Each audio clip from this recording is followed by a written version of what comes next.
안녕하세요, 여러분. 이제 언어의 이해 두 번째 시간이죠. 이 앞 시간에 이제 여러분들과 함께 한 학기 동안 언어 이해를 어떤 식으로 수업할지 강의 계획서를 가지고 좀 이야기를 했었죠. 그 다음에 언어라는 게 도대체 무엇인지에 대한 아주 간단한 이야기들을 좀 했습니다. 이번 시간 역시 그 언어란 무엇인가의 두 번째 시간으로서 그 나머지 뒤에 부분들, 교재에 나와 있는 뒤에 부분들을 이야기를 좀 해보면서 언어 자체에 대한 그러니까 언어가 가지고 있는 의미를 좀 더 포괄적으로 이해해보는 것으로 이번 시간을 좀 가져볼까 합니다. 자, 그래서 이제 여러분들과 함께 살펴봐야 될 건데요. 그랬을 때 언어 발생설을 가지고 좀 이야기를 해봅시다. 언어란 무엇인가 했을 때 언어 발생설 했을 때 언어의 단일성이라는 게 있습니다. 언어의 단일성. 이것은 뭐냐면 중세시대의 각 문화권의 언어는 하나였다는 생각입니다. 중세시대에, 그러니까 고려로부터 이제 중세시대로 내려오게 되면서 사람들이 각 문화권의 언어는 하나였다라는 게 뭐냐면 각 문화권에 따라서 단일 언어를 사용했다라고 사람들이 생각을 했다라는 거죠. 그러니까 뭐 히브리어 문화권, 라틴어 문화권, 고대 그리스어 문화권, 그다음에 아랍어 문화권 는 자기들 각각의 그 문화권 안에서 유일한 언어가 뭐다? 히브리어다. 우리는 히브리어 문화권이기 때문에 우리에게 히브리어만 있기 때문에 언어는 히브리어가 유일하다라는 생각을 가졌던 거고 라틴어를 어떠한 생활 문화권으로 가지고 있었던 고대 국가 안에서는 라틴어가 유일한 언어였다는 것. 그 다음에 고대 그리스어라는 것 역시 그 고대 그리스 사회 안에서는 고대 그리스어가 유일했겠죠. 아랍어, 페르시아와 같은 그런 아랍어 문화권 안에서의 그 어휘라는 것은 아랍어가 유일했다는 거죠. 그러니까 각각의 문화권 안에서 중세시대까지 각 문화권의 언어는 각각의 문화권 안에서 자기들이 유일한 언어라고 생각을 했다는 거. 뭐 당연한 얘기겠죠. 그게 이제 언어의 단일성이라고 할 수가 있는 겁니다. 그와 같이 언어라는 것이 발생돼 가지고 이 단일성을 가지고 있다라는 생각들을 사람들이 가지고 있었는데 이러한 것들이 어, 성경의 바벨탑 언급에서도 나온다는 겁니다. 그러니까 성경에 그 여러분들이 교재에 보시면 아시겠지만 여기서 이제 바벨탑 이야기가 나오죠. 그럼 바벨탑이라는 게 뭡니까? 그 인간이 어떠한 그런 자기들의 자만에서 하늘에 도달하겠다고 바벨탑을 쌓게 되는 거죠. 어, 그거를 보고 있던 신이 뭡니까? 뭐 할 수밖에 없습니까? 노할 수밖에 없겠죠. 아니 인간 따위들이 이렇게 되는 거죠. 아니 니들이 감히 신에게 도전을 해? 이렇게 되는 거죠. 그게 바벨탑 아닙니까? 여러분들이 알고 있는 그 내용이죠. 그러니까 인간들의 자만이 지나쳤던 거죠. 그러니까 신에게 도전하는 바벨탑을 쌓게 되니까 거기에 대해서 신이 노해가지고 뭡니까? 단일 언어를 사용하다 보니까 얘네들이 바벨탑을 쌓게 됐다 이런 생각을 했다는 겁니다. 왜? 이러는 거죠, 여러분. 바벨탑을 쌓으면 탑을 쌓습니다. 탑을 쌓을 때 어떻게 해요? 야, 저기 가서 저 목재를 이를테면 탑이라고 했을 때 우리가 이제 목재로 탑을 쌓는다고 칩시다. 자, 저기 가가지고 자, 기둥 몇 개 갖고 와. 언어가 통하게 되면 어떻게 됩니까? 갖고 와 그러면 수월하겠죠. 그런데 만약 언어가 달라버리면 몇 개 갖고 와 하는데 몇 개 갖고 와를 온갖 손짓 발짓으로 해도 상대방이 못 알아들어요. 그러면요, 그만큼 시간이 더뎌지는 거죠. 어, 그렇게 되다 보니까 뭐 이 바벨탑을 쌓는 데 있어서도 어떠한 통일성과 일관성이라는 것이 해쳐지게 되겠죠. 그것을 제어하기 위해서 그러니까 어떤 단위 언어를 통한 어떠한 효율성과 일괄성, 통일성 이러한 것들을 제어하기 위해서 신이 다양한 언어를 만들었다는 것이 바로 언어의 단일성, 그런 이전, 그러니까 과거에는 단일한 언어였다라는 것을 보여주는 것이라고 또 하나의 특징이라고 할 수 있다는 거죠. 언어라는 것이 그와 같이 과거에는 단일한 형태였는데 그것이 차츰 분화되어 나타나게 되는 거죠. 근데 중세 이전에는 중세와 중세 이전에는 그와 같은 단일한 언어였다라는 걸 보여주는 하나의 예시로서 이러한 이야기들이 나오고 있습니다.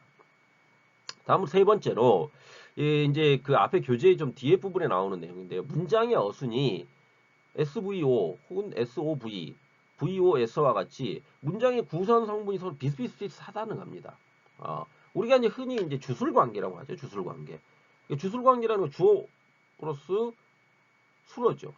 그러니까 문장이라는 것은 주어와 수어로 구성이 되어 있다는 거죠.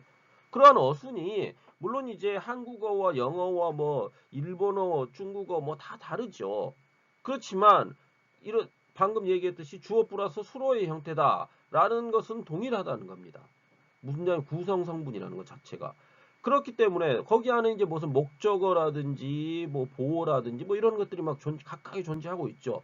그러니까 어순이 다르긴 하지만 어떠한 문장을 구성하는 형식 자체는 동일하다는 겁니다. 그러한 것들이 바로 과거의 언어들은 단일한 형태에서 출발했다라는 언어의 단일성을 보여주는 하나의 특징이라고 여기 이 책에서 이야기하고 있듯이 우리도 이제 그렇게 받아들이면 되는 겁니다. 이러한 것들이 언어의 단일성을 보여주는 특징이다라는 정도로 이해를 하고 넘어가시면 될 것 같습니다. 어, 다음으로 언어의 발생에 대해서 좀 이야기를 한번 해봅시다. 언어는 그러면 언제 나왔냐 했을 때 기원전 8만 년 전부터 6만 년 전에 생성이 됐다라는 게 이제 언어 발생의 기원설이죠. 그래서 그 시기, 그러니까 8만 전부터 6만 년, 2만 년의 시간 차이가 있긴 하지만은 그것이 그렇게 2만 년 정도의 시간 차가 나타날 수밖에 없는 건 뭡니까? 명확하지가 않다라는 거죠. 명확하지가 않다. 그럼 언제부터 그렇게 썼느냐? 알 수가 없죠. 왜? 기록이 되지 않았지 않습니까? 우리가 이제 문자로서 기록문학이라는 것이 나오기 전에는 바로 뭡니까? 구비문학이라는 것이 있었죠. 앞 시간에 살펴봤듯이. 그러니까 어떠한 문자로 기록되기 이전이라는 것은 구비문학의 형태로 이렇게 전승되어 내려왔기 때문에 입에서 입으로 전승되어 내려왔기 때문에 얼마만큼 어떠한 시기에 어떻게 만들어졌는지에 대한 명확한 것을 알 수가 없다라는 거죠. 그냥 추정을 하는 거죠. 추정. 그렇기 때문에 이렇게 언어의 발생이라는 건 역시 추정이죠. 추정. 추정이기 때문에 2만 년 정도의 어떤 갭이 발생할 수 있는 거죠. 더불어서 호모 에레쿠스라든지 호모 사피엔스 시대라고 이야기하는 것도 뭐냐면 명확한 것들이 규정되어 수 있는 어떠한 증거, 증빙 자료들이 명확하지가 않기 때문에 이 시기 정도의 언어가 발생했을 것이다 라고 우리가 추정을 하고 있다는 겁니다. 그래서 이 단성 이론에 따른 기원설에 따르면 오늘날의 3천여 언어들이라는 것이 이 시기 언어에서 비롯됐다라는 거죠. 그러니까 아까 말했던 어떠한 그 단일 언어에서부터 출발하고 있다라는 것. 그런 거죠. 그러니까 오늘날엔 이렇게 3천여 가지에 이르는 언어로 분화되기는 했지만 실질적으로 과거에는 하나의 언어로서 그렇게 존재를 하고 있었다라는 겁니다. 그러한 이야기를 해놓고 있는 거죠. 그래서 이 호모 사피엔스들이 여러 집단으로 분산되면서 다양한 언어들로 발전하게 됐다는 겁니다. 그러니까 호모 사피엔스들이 한 곳에만 모여 살았던 게 아니라 여러 가지 이동들을, 그러니까 필요에 따른 이동들을 했었죠. 왜요? 환경의 변화죠. 환경의 변화에 따라서 자기들의 필요에 의해서 이 지역에서 저 지역으로 옮겨 다니게 되고, 그 옮겨 다니는 집단이 뭡니까? 인구가 불어나게 되면 당연히 뭡니까? 그 안에서 이런 거지요. 내가 이를테면 아버지와 같이 살고 있었는데 어느 날 내가 이제 커가지고 결혼을 했습니다. 결혼을 해서 이제 분가를 하죠. 분가를 하게 되면 어떻게 해요? 그냥 내가 여기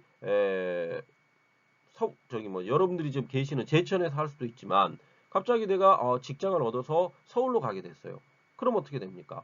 서울로 분가를 하게 되는 거죠. 그렇게 되면은 그들이 서울로 이제 여러분들이 이제 서울로 이동하게 되면서 뭐가 뭡니까? 집단의 분산이라는 게 일어나게 되는 거죠. 그러한 집단의 분산이 일어나 가지고 이를테면 내가 지금이야 이제 여러분들이 교통이 발달돼서 이렇게 돼 있지만 과거와 같이 교통의 발달이 이루어지지 않은 시기 어떤 이동 수단이라는 게 인간의 도보밖에 없던 시기라고 한번 생각을 해보십시오. 상상을 한번 해보십시오. 그렇게 된다면 그 시기 집단의 분산이라는 것이 이루어지고 그들이 그 땅에 정착하게 되면서 그들의 언어를 처음에는 동일한 언어를 사용했겠죠. 그런데 이 문명의 발달이라는 것이 이루어지게 되면 이런 거죠. 의자라는 것을 표현하는 이 의자라는 것이 체어잖아요. 영어로 하면 체어잖아요. 그러면은 의자라는 단어가 의자라고 처음에는 다 똑같이 동일하게 쓰였을 수 있을 겁니다. 그런데 시대가 흐르고 시간이 흘러가면서 그것이 좀 더 편리한 형태로 바뀌어 갈 수 있다는 거죠. 그런 것들이 새로운 언어의 창조를 만들어내게 되는 겁니다. 그게 지금 오늘날에 이르러서는 3천여 개로 분화되었다라는 거죠. 다음으로 이제 우리가 이렇게 언어라는 것이 이렇게 분화되어 나타나다 보니까 각각의 언어들에 대한 언어 발생설들이 나타나게 됩니다. 여러분들이 이제 이런 거죠. 그 여기 지금 나와 있는 언어의 발생설들을 좀 읽어보면 다 뭐와 관련이 되어 있습니까? 그렇죠. 소리와 관련되어 있죠. 그 소리와 관련된 언어의 발생설이라는 것은 궁극적으로 그러니까 야 언어가 어떻게 발생됐느냐 했을 때 언어라는 것이 가지고 있는 가장 큰 특성이 뭡니까? 소리죠, 소리. 저도 지금 제가 이렇게 한국말을 하고 있지 않습니까, 여러분? 한국어지요, 한국어. 한국어라는 언어를 갖다가 이야기하고 있는데 거기에 가장 큰 특징은 뭡니까?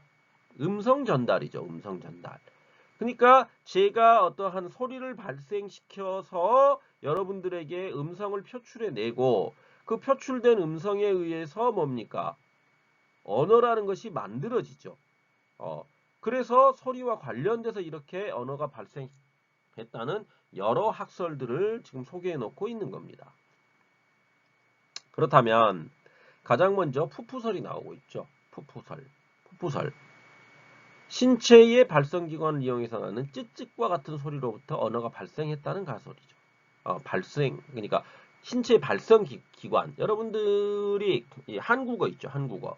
한국어를 보면 뭐 후두 뭐 이런 것들 막 이야기하지요. 그러니까 후두, 그러니까 뭐 설, 그러니까 여러분들이 혀설자죠. 그다음 후두라는 것은 이 뒤쪽이죠. 그래서 후두에서 후두 그러니까 뒤쪽에 있는 두에서 나오는 이런 것들이죠. 그러니까 흔히 이제 우리 한국어를 굉장히 과학적인 언어라고 이야기하죠. 한국어는 굉장히 과학적입니다. 전 세계 언어학자들이 굉장히 극찬에 맞지 않는 언어입니다. 여러분들이 거기에 대해서는 국뽕을 하셔도 됩니다. 뭐 우리나라가 지금 이제 여러분들 뭐 이제 이놈의 코로나 사태로 인해 가지고 저와 이렇게 영상 강의를 하고 있지만 실제로 우리 지금 코로나 한국 잘 막아내고 있지 않습니까? 전 세계 사람들이 감탄을 하죠. 아닙니까? 아무튼 여기 나와 있는 이 푸푸설이라는 것은 신체의 발성기관 그러니까 어디에서 그러니까 쯧쯧쯧쯧쯧 이런 거죠. 어, 쯧쯧쯧쯧쯧 이런 건데 푸푸 쯧쯧 그러니까 어디에서 어떻게 이야기 나오느냐 이런 것들이 쯧쯧쯧 이런 식으로 돼가지고 실제 발성기관 그러니까 소리를 내는 거기에서 언어가 나왔다 그러니까 인간은 뭐 할 수밖에 없습니까? 아프면 아라고 소리를 지를 수밖에 없는 거죠. 그렇듯이 아 하고 소리 지르다 보면 여기 내 목 아파 하면은 아파 하다 보니까 아 여기 아프네 이렇게 되면서 언어가 만들어졌다는 게 바로 푸푸설이 해당이 되겠죠. 근데 이 푸푸설이 가지고 있는 한계가 바로 다른 동물들이 언어를 구사할 수 있는지 없는지에 대한 명확한 설명이 없는 것이 단점이라고 할 수가 있겠죠. 그러니까 인간만이 근데 이제 뭐 어차피 인간만이 가지고 있는 게 언어라고 보는 것이 언어의 어떤 특성이라고 앞 시간에 이제 언급했었고 여러분들도 이해를 하고 있기 때문에 뭐 이런 정도로 푸푸설의 단점은 이런 거구나라는 정도로 이해를 하고 넘어가시면 될 것 같습니다. 다음 멍멍설이라는 것은 바로 원시인이 자연에서 발생하는 소리를 모방하는 과정에서 의성어를 기초로 소리를 내면서 원시어가 형성됐다는 겁니다. 그러니까 이런 거죠. 우리가 아까 말씀드렸듯이 이런 거죠. 그 다음에 졸졸졸 의성어 의태어 이런 거 있지 않습니까? 여러분들이 시냇물은 졸졸졸졸졸졸졸졸졸 뭡니까? 그렇죠. 의성어 우리가 이제 의성어 의태어라는 것은 자연 발생적 소리죠. 그러니까 그러한 자연 발생적 소리들을 사람들이 들은 겁니다. 듣고 나서 이걸 어떻게 응? 야 밖에 갔더니 소가 울어. 우우우 하면서 울어. 그러면은 소가 우니까 제가 뭔가 아픈가? 라는 생각을 가질 수 있죠. 그러면 옆에 사람한테 말할 거 아닙니까? 야, 오, 이렇게 얘기를 하죠. 처음에 이제 손을 가리키면서 소를 가리키면서 우우우라고 이야기를 했을 수 있죠. 그런데 그게 불편해요. 매번 했더니. 그럼 어떻습니까? 소라는 단어를 만들어내겠죠. 그리고 우우우라는 단어가 의성어죠. 우우우라고 울고 있기 때문에. 그럼 그것을 기초로 해서 우우우라는 것은 소가 아플 때 나는 소리야 라는 정도로 우리가 약속을 했다고 칩시다. 그러면 그 대상을 가리킬 때 그 대상을 소라고 지칭하게 되고 그 소가 아플 때 나는 소리를 우우우라고 명명하게 됐다고 합시다. 그럼 그것이 바로 뭐가 됩니까? 언어가 되죠. 그게 언어이지 않습니까? 어떤 특정 대상을 어떻게 지칭하고 그것을 우리가 그 지칭에 대한 약속을 하는 게 바로 언어이기 때문이죠. 언어는 일종의 약속이죠. 약속이기 때문에 한국어 했을 때 한국어는 자음과 모음이 기역, 니은, 디귿, 리을과 아야, 어여로 이루어진다는 약속. 모두가 한국어를 쓰는 모든 사람들이 그렇게 약속을 했기 때문에 그 약속을 이해하고 받아들이고 그걸 하나의 언어로서 사용하게 되고 활용하게 되는 거죠. 그러한 측면인 거죠. 그래서 멍멍설이라는 것은 이렇듯이 원시에서 나는 소리를 바탕으로 해가지고 원시어가 만들어졌을 것이라는 학설이 되겠습니다. 그래서 그것을 뒷받침하는 근거로서 각국의 의성어와 의태어가 존재한다는 거죠. 근데 각국의 의성어와 의태어가 존재하는 것은 바로 여기에 나와 있듯이 원시인들이 결국 뭐냐면 자연에서 나는 소리를 바탕으로 해가지고 언어를 만들었기 때문이야 라는 것을 뒷받침한다고 할 수 있다는 거죠. 이해하시겠죠? 다음으로 우리가 이제 살펴보게 될 것이 바로 노래설입니다. 노래설. 노래설이라는 것은 말 그대로 노래죠. 노래이기 때문에 원시인들이 최초로 노래를 부르는 심상의 표현에서부터 언어가 시작되었다는 거죠. 그러니까 이런 겁니다. 여기 나와 있듯이 유아들이 흥얼거리는 것 같이 원시인 역시 흥얼거리다가 언어가 만들어졌다는 겁니다. 흥얼거리다가. 자, 여러분들이 한번 생각해 봅시다. 내가 이거 한번 생각해 보세요. 내가 기분이 너무 좋아요. 아싸 아싸 아싸 하고 있어요. 그냥 노래 뭐 이제 다른 건 하지 말고 아싸 아싸 아싸 하고 있다고 칩시다. 기분이 좋습니다. 그럼 아싸 아싸 아싸 하고 뭐 흥얼 아싸 아싸 아싸 아싸 이렇게 했어요. 그렇게 되면 생각해 보세요. 아싸 아싸 아싸 아싸 할 때는 뭡니까? 내가 흥이 나서 부르는 거죠. 그러면은 어느 순간 우리들끼리 아싸 아싸 아싸 아싸 하고 있어요. 같이 그럼 흥이 나는구나 옆에 친구들도 이해를 하고 받아들였어요. 그러면 우리가 이제 앞으로 흥이 날 때는 뭡니까? 아싸 아싸 아싸 아싸라고 이야기를 합니다. 그럼 그것이 뭐가 되는 거예요? 언어가 되는 거죠. 그게 바로 노래설입니다. 그러니까 우리가 너무 즐겁게 그러니까 심상의 표현이죠. 내 마음속에 나와 있는 아싸라는 소리를 지르고 싶다라는 어떤 심마음의 소리를 겉으로 표현해내는 것이 아싸 아싸 아싸이지 않습니까? 그러면 그 내 마음속에 있던 것을 노래로 표현해 놓으면서 아싸 아싸 아싸라고 이야기를 했기 때문에 이것을 우리가 아까 말씀드렸죠. 언어라는 것은 뭡니까? 하나의 약속이라고 말씀드렸죠. 약속으로 규정을 짓고 받아들이게 되면 우리는 그 약속을 언어라는 것으로 뭡니까? 하나의 문법화 형태로서 그렇게 규정지어 놓음으로써 그것을 언어로 인지하게 되고 인식하게 되고 그것을 활용하고 사용하게 된다는 거죠. 그게 노래설의 핵심이라고 할 수가 있는 겁니다. 다음으로 이제 딩동설이라는 게 있죠. 딩동설. 딩동설이라는 것은 딩동 하면 우리가 이제 뭐 띵동 이런 거죠. 띵동 어떻습니까? 지금 우리가 이제 띵동 하니까 여러분들 머릿속에 띵동 하면 그거는 이제 별소리 아니야 라고 생각을 할 수도 있겠지만 여기 말하고 있는 딩동설이라는 것은 결국 물체와 물체가 부딪혀서 나는 소리를 모방하여 언어를 구사하기 시작했다라는 학설입니다. 그러니까 이거죠. 우리가 이제 물체와 물체가 부딪히는 소리 했을 때 여러분들 보세요.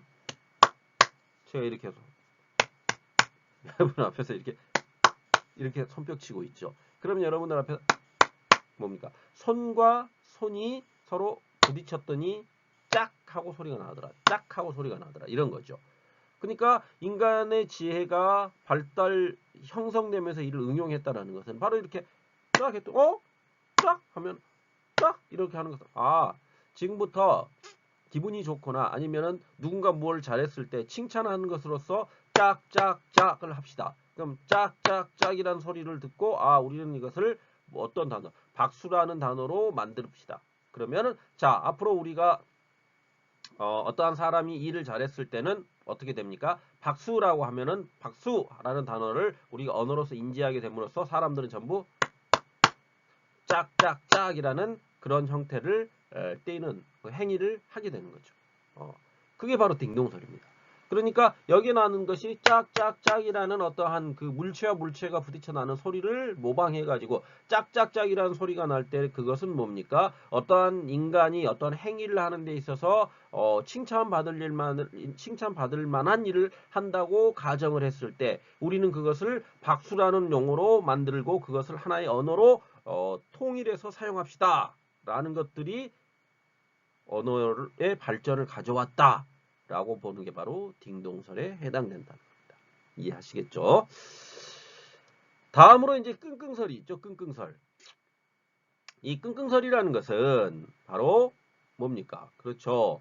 원시인들이 의식주 해결을 위해서 일하다가 힘든 일을 할 때 자연적으로 목구멍에서 터져나오는 소리에 착안해가지고 언어가 구사되었다라는 거죠. 생각해 보십시오, 여러분. 끙끙이죠, 끙끙. 끙끙이니까 뭐예요? 끙끙, 이거죠. 여러분, 무거운 물체를 한번 든다고 생각을 해봅시다. 무거운 물체를 들어요. 그러면은, 무거운 물체를 들 때 자기도 모르게, 라는 소리가 나오죠. 라는 소리가 나오게 되면 뭡니까? 아유, 너무 힘들어. 이런 거죠. 너무 힘들어. 이런 거죠, 여러분. 너무 힘들어. 너무 힘들어. 이런 거잖아요. 그러니까, 끙끙이라는 것은 결국, 내가 어떤 힘든 일을 하다가 목구멍에서 자연스럽게 나오는 소리들이죠. 너무 힘들어할 때 소리가 나오기도 하고 너무 기쁘면 어떻습니까? 자신도 모르게 야라는 소리가 나오죠. 야라는 소리가. 그러면은 너무 기뻐요. 그러면 야라는 소리를 지르게 되는 건 뭡니까? 그렇죠. 내가 어떠한 기쁘다는 감정을 뭘 통해서 이 목구멍을 통해서 자연스럽게 터져 나오게 되는 거죠. 그러한 것들에 근거해 가지고 언어가 구사됐다라는 거죠. 이게 바로 끙끙설이 되겠죠. 그러니까 여기 보면 이제 다른 원시인에게 도움을 요청하는 과정에서 나온 소리에 근거를 두고 있다라는 것이 사람들이 필요에 의해서 어떤 행위를 하지요. 필요에 의해서 어떤 행위를 하는데 원시인들 사이에서도 뭡니까? 필요에 의해서 이를테면 우리가 자 농작물을 경작하게 됐다라는 것을 한번 생각해 봅시다. 농작물이라는 것은 원래 뭡니까? 야생에 펼쳐져 있던 이를테면 별을 한번 생각해요. 별하는 것이 야생에 있는 하나의 작물이었죠. 그런데 그 작물이라는 것이 인간이 필요에 의해 가지고 자 인간이라는 것은 어떻습니까? 다른 동물들에 비해서 신체 조건이 좋아요, 나빠요? 나쁘죠. 나쁘죠. 인간이 다른 동물보다 유일하게 정말 뛰어나게 자랄 수 있는 게 바로 뭡니까? 이 뇌죠. 뇌의 활동이라는 거죠. 그러니까 이 앞 시간에 이야기해봤듯이 어떤 인간이 직립보행을 하게 되면서 네 다리를 걷는 게 아니라 이렇게 일어서서 이 직립보행을 하게 되면서부터 뇌가 어떻게 됩니까? 발달되게 되는 거죠. 뇌가 발달되게 되다 보니까 이 야생에 있던 농작물이라는 것이 원래 야생에 있는 하나의 식물이었겠죠. 그런데 그거를 먹어봤더니 어때요? 맛있어요. 맛있고 먹었더니 생명 유지에 도움이 돼요. 그렇게 된 그 과정 안에서 물론 이제 모든 식물들을 다 채취해서 먹어봤겠죠. 처음에는 거기 안에서 이제 어떠한 그 독성이 있는 식물을 먹고 죽기도 했을 것이고 그러한 것들이 어떠한 경험치라는 것이 차츰 누적이 되면서 농경 생활이라는 게 시작이 되게 되었던 거죠. 그 농경 생활을 시작하게 되면서 인간이라는 것은 이제 뭐예요? 농경 생활을 시작하게 되면서 모여 살게 되는 거죠. 모여 살게 되고 그것이 불악 단위를 형성하게 되고 이 불악 단위들이 점점 커지면서 하나의 나중에 국가의 형태로서 국가의 형태로 발전하게 되는 거 아닙니까? 그렇게 되기 때문에 그러면 이 점점 그러니까 한 명이 살 때와 두 명이 살 때와 세 명이 살 때, 그다음에 10명이 살 때, 100명, 1000명이 살게 될 때는 필요에 의해서 무언가 그러니까 문명의 발달이 오게 되면 필요에 의해서 무언가를 상대방에게 전달해야 되는 것들이 필요하게 됐다라는 거죠.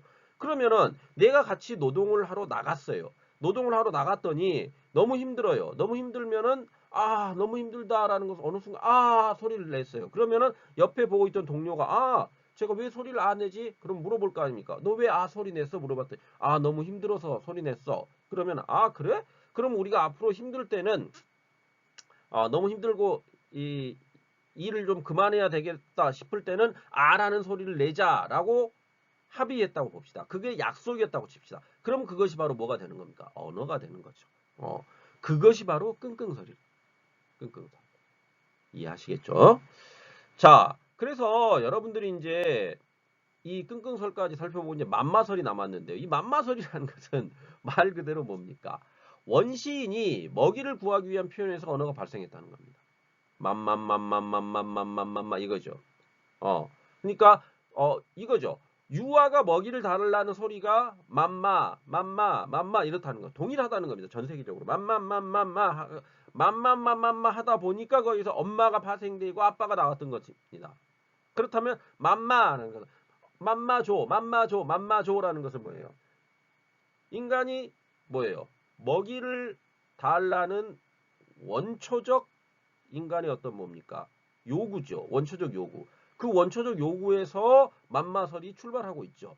그러면은 언어라는 것도 역시 뭡니까? 인간이 어떤 인간의 기본적 욕구인 뭡니까? 식욕을 표현해내기 위해서 맘마라는 것을 이야기하고 있듯이 그런 것들을 표현하기 위한 여러 수단으로서 인간의 원초적 인식 안에서 내가 필요에 의해서 무언가를 표현해낼 때는 이렇게 표현해내야지 라는 것들을 서로 약속하게 되면서 맘마 이렇게 해가지고 맘마 하는 것은 내가 배가 고플 때는 맘마 줘 맘마 하는 것을 기본으로 하겠다라는 것 약속을 하고 그 약속이 서로 지켜지는 가운데서 언어가 발생했다라고 보는 것이 바로 맘마설이 해당되겠습니다.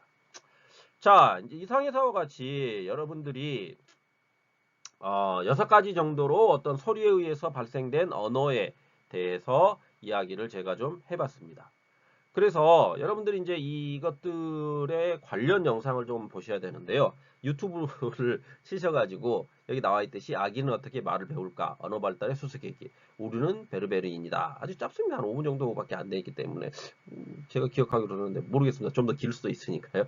자, 이 부분을 살펴보면서 이 언어의 발생, 그러니까 어떻게 아이들이 말을 배우는지에 대해서 좀 이해하고 가시면 되겠습니다. 그래서 이것과 관련된 참고 관련 영상이기 때문에 반드시 영상을 시청하셔야 됩니다. 아시겠죠?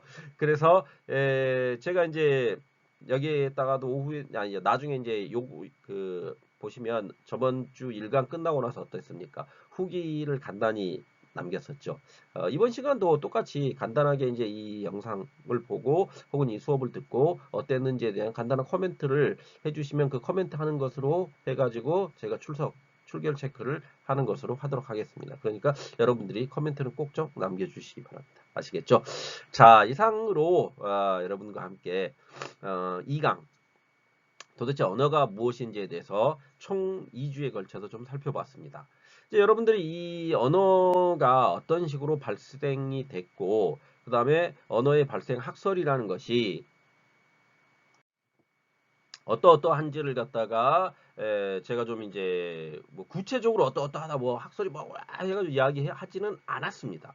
다만 이제 핵심 내용들을 위주로 해가지고 언어가 이러이러한 식으로 발달이 되고 인간 필요에 의해서 오늘 뭐 살펴봤던 총 6가지 소리에 의한 언어의 발생 학설이라는 것도 역시 뭡니까?